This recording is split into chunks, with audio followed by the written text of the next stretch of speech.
अकोल्यातील डाबकी रोड परिसरात अर्धवट जळालेल्या अवस्थेत एका महिलेचा मृतदेह आढळल्याने खळबळ उडाली आहे।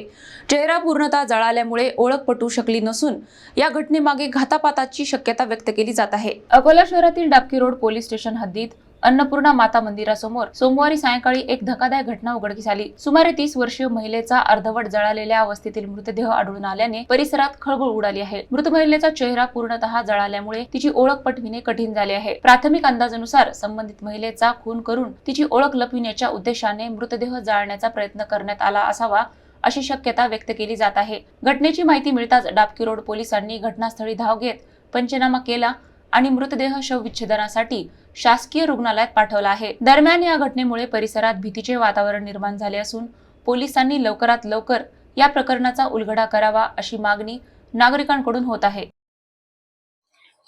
पोलीस स्टेशन डाबकी रोड या हद्दीमध्ये अन्नपूर्णा माता मंदिराच्या बाजूला मोकळे मैदान आहे। या ठिकाणी एक अनोळखी 30 ते 32 वर्षाची महिला हिचं प्रेत आढळून आलेलं आहे। सदरचे प्रेत हे जळलेल्या अवस्थेत असून इथे आणून सदरचे प्रेत हे जाळण्याचा प्रयत्न केलेला आहे असं प्रथमदर्शनी दिसत आहे। सदरच्या मृतदेहाबाबत सध्या आमची प्राथमिक चौकशी सुरू आहे। संपूर्ण तपास व कोणी सदरचे प्रेत इथे आणले याबाबत आम्ही सखोल चौकशी करून पुढील कायदेशीर कारवाई करत आहोत। माननीय वरिष्ठांना सदरच्या सूचना देण्यात आलेल्या असून त्यांच्या मार्गदर्शनाखाली सदरची चौकशी सुरू आहे। प्राइमरी अगर देखा जाए तो सदरची घटना ही काल रात्रीच्या आसपासची वाटत असून घातपाताची शक्यता नाकारता येत नाही, पण वैद्यकीय अहवालानंतरच याबाबत ठाम निर्णय घेण्यात येईल।